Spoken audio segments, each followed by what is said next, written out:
വൻകിട കയ്യേറ്റക്കാർക്ക് വേണ്ടി നിയമ ഭേദഗതിക്ക് മുൻകൈയെടുത്തവർ മറന്നത് സംസ്ഥാനത്തെ 2.5 ലക്ഷത്തോളം ഭൂരഹിതരെ.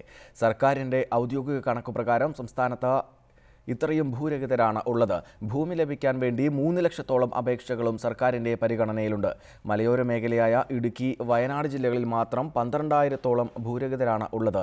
ഭൂരഹിതരില്ലാത്ത കേരളം പദ്ധതിക്ക് വേണ്ടി ഭൂമി കണ്ടെത്താൻ പോലും ബുദ്ധിമുട്ടുന്നതിനിടയിലാണ് 4 ഏക്കർ വരെയുള്ള കയ്യേറ്റങ്ങൾക്ക് നിയമസാധുത നൽകാൻ നീക്കം നടന്നത്.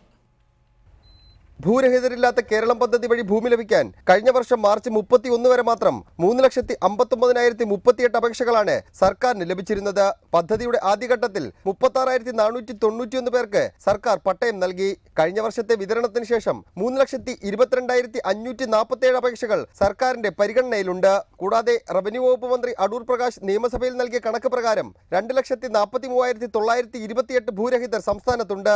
ഇത്തരത്തിൽ ലക്ഷക്കണക്കിന് സാധാരണക്കാർ ഭൂമിയില്ലാതെ വഴിയിൽ കിടക്കുമ്പോഴാണ് 4 ഏക്കർ വരെ ഭൂമി കയ്യേറിയവർക്ക് പട്ടയം നൽകാൻ സർക്കാർ തീരുമാനിച്ചിരുന്നത്. റവന്യൂ മന്ത്രി നിയമസഭയിൽ നൽകിയ കണക്ക് പ്രകാരം മലയോര മേഖലയായ ഇടുക്കിയിൽ 7,970 ഭൂരഹിതരും വയനാട് ജില്ലയിൽ 4,546 ഭൂരഹിതരുമുണ്ട്. ഭൂമി ലഭിക്കാൻ വേണ്ടി 14,000-ഓളം അപേക്ഷകൾ ഇടുക്കിയിലും 7,300-ഓളം അപേക്ഷകൾ വയനാട്ടിലും ലഭിച്ചിട്ടുണ്ട്.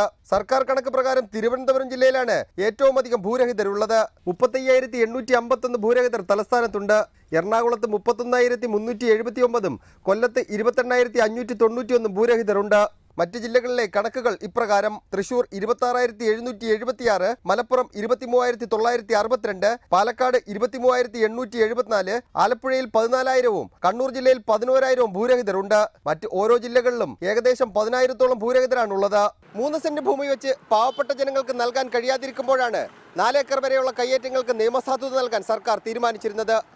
ഭൂമിയില്ലെന്ന ന്യായം ഇനിയെങ്കിലും പറയാതെ കയ്യേറ്റങ്ങൾ പിടിച്ചെടുത്ത് പെരുവഴിയിൽ കിടക്കുന്ന ജനങ്ങൾക്ക് അത് നൽകാൻ സർക്കാർ ഇനിയെങ്കിലും തീരുമാനിക്കുമെന്ന് നമുക്ക് ആശിക്കാം. തിരുവനന്തപുരത്ത് നിന്ന് സൈഫ് സൈനുൽ ആബ്ദീൻ, റിപ്പോർട്ടർ.